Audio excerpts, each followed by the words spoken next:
শয়তানির রাজিম বিসমিল্লাহির রহমানির রহিম।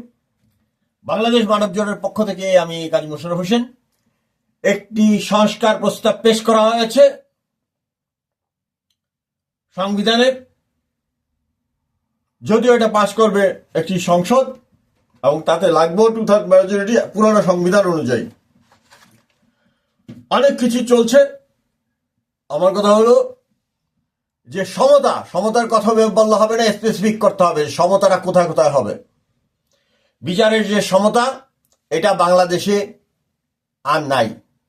দেখা গেল 16 বছর 17 বছরের খুনের আসামি পট পরিবর্তনের সাথে সাথে 0 টলারেন্সে মুক্তি। এই যে একটা দাবা খেলা বা বিচার বিভাগকে নিয়ে খেলাধুলা চলতেছে রাজনৈতিকভাবে, এটা আমরা মেনে নিব না এবং তার সুস্পষ্ট কোনো গ্রহণযোগ্য কোনো কথাবার্তা এই নতুন যে সংস্কার প্রস্তাবের যে সংবিধান তৈরি করা হয়েছে তার মধ্যে নাই। আমার আগেও বক্তব্য ছিল যে বিচারালয় প্রধানমন্ত্রীর অধীনে আলাদা পুলিশ ডিপার্টমেন্ট থাকতে হবে, 1 নম্বর। 2 নম্বর, আদালতি মামলা 1 বছরের মধ্যে নিষ্পত্তি করতে হবে।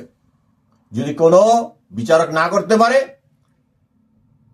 সেই বিচারককে বিচার বিভাগ থেকে অব্যাহতি দিয়ে দিতে হবে।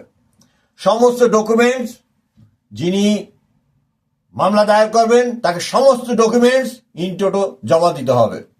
3টার বেশি তারিখ পড়বে না এবং জুরি বোর্ড থাকতে হবে। 1 বছরের মধ্যে আদালতি মামলা খারিজ করতে হবে অথবা 2 পক্ষ যদি কোনো মীমাংসার মধ্যে না যায় ওই সম্পত্তি সরকারি খাতে জমা হবে।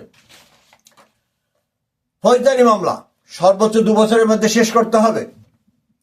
যিনি ফৌজদারি মামলা দায়ের করবেন তাকেই প্রমাণ দাখিল করতে হবে।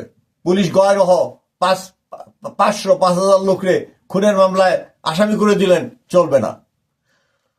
ডকুমেন্ট সহ অথবা মুক্তি করে দেন।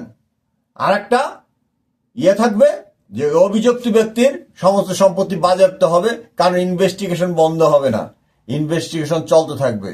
যত সম্পত্তি আছে যিনি খুনি হন তিনি যদি আত্মসমর্পণ করেন অথবা লিখিত বলেন যে কি কি সার্কামস্ট্যান্সের প্রেক্ষিতে তিনি খুনটা করছেন বা জড়িত ছিলেন, এগুলো যদি বলেন তবে তার সাজা অনেকখানি কমিয়ে দেওয়া হবে।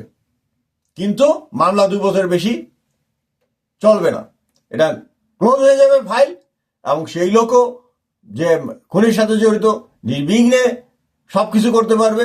কিন্তু গোপনীয় যে তদন্ত সেটা চলতেই থাকবে এবং যতই বাহাদুরি করুক যখনই ধরা পড়বে তার সকল সম্পত্তি বাজেয়াপ্ত এবং আমৃত্যু বয়সকাল পর্যন্ত কারাদণ্ডে ভুগতে হবে।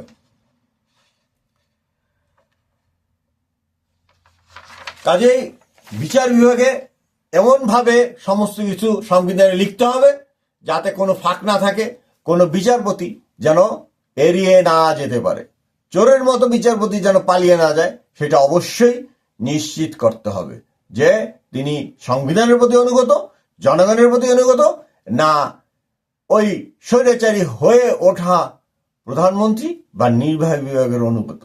আমরা এরকম কোনো বিচারপতি বাংলাদেশে চাই না যারা কোনো নির্বাহী বিভাগ বা প্রধানমন্ত্রীর পথে দায়বদ্ধ থাকবে একমাত্র আল্লাহর প্রতি, জনগণের প্রতি এবং টুটা ফাটা ভুলভ্রান্তিতে লেখা সংবিধানের প্রতি। যাই হোক, সংবিধান আন্ডারে বিচার হবে। কাজে সেই সংবিধান মানুষ যেহেতু তৈরি করে এটার মধ্যে ভুল থাকবেই। সেই ভুলের মধ্যে যেন আমরা ইচ্ছাকৃত ভুল না করি সেদিকে খেয়াল রেখে বিচার বিভাগকে গতিশীল করতে হবে। আসসালামু আলাইকুম। বাংলাদেশের মানব জোটের পক্ষ থেকে বিচার বিভাগ কথাবার্তা সুন্দর সুশৃঙ্খলভাবে সংবিধান লিখতে হবে। যা লেখা হয়েছে তার সাথে আমরা একমত না, অগ্রহণযোগ্য।